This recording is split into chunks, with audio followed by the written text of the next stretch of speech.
یزید بستامي رحمه الله زمانه ده داغه په گاون کې یو ښځه راله د بار نه راله خو د په گاون کې آباد شو پای کلی کې داغه ښځه بدکاره وه نو 200 روپۍ به اغستې او د هغې زمانه کې 200 روپۍ خو ډېر غټ قیمت لرو نو 200 روپۍ به اغستې او په هغې به بدکاري کوله بایزید بستامي رحمه الله په خپل خانقاه کې ناست دی ذکر اسکار کوي مریدان راځي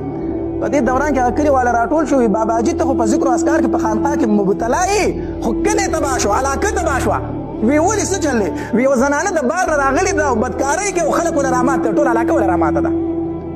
بایزید بستامي رحمه الله ښه دا مسله ده او وی دا کوم ځای کې پاتې کېږي وي دغلته دا کور دی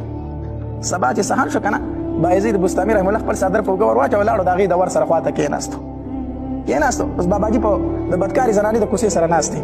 اوس خلک چې راځي دغې زنانه له دغې چکلې ته دغې بدکارۍ له راځي نو چې وګوري مخې ته باباجي ناست دی بایزید بستامي رحمه الله ناست دی نو خلک واپس کېږي بیا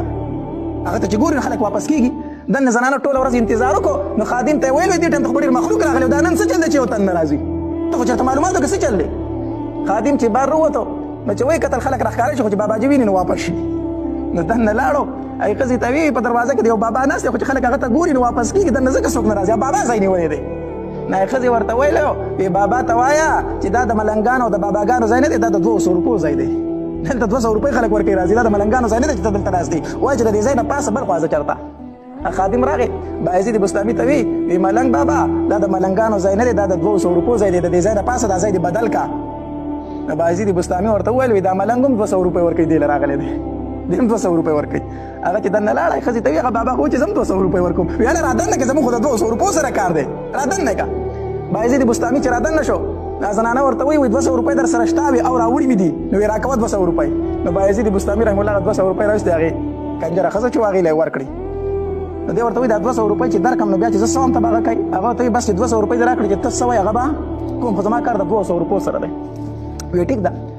چې 200 روپۍ زنانه له ورکړي نو هغه ورته وایي وایه اوس څه کومه چې ته څه وایې زه به هغه کوم خو اوس څه کومه نو بایزید بستامي ځان سره په ګوډي کې کپړې راوړې وې ګوډې یې کوله وکړو د هغې نه یې کپړې راواغستې وی زه وایم چې پورې غسلخانې ته لاړ شړم بیا ولامده او بیا دا جامې واغونده صرف دا وی ښځه لاړه غسلخانې ته دننه شوه ویلم بل او هغه جامې واغوستې چې واغوستې او راووت که نه زنانه د غسلخانې نه راووته نو ده ورته جانماز خور کړی و جانماز یې ورته خور کړی و په دې جانماز باندې ودرېږه او یو 2 رکعته نفل وکړه 200 روپۍ دې اخېستې نو اوس خو چې زه څه وم هغه به کوي نو په دې مسله ودرېږه یو 2 رکعته نفل وکړه نو چې هغه ښځه په مانځه ودرېده که نه د الله تعالی سوچت کړو وی الله ما چې څه کولی شو هغه ما وکړو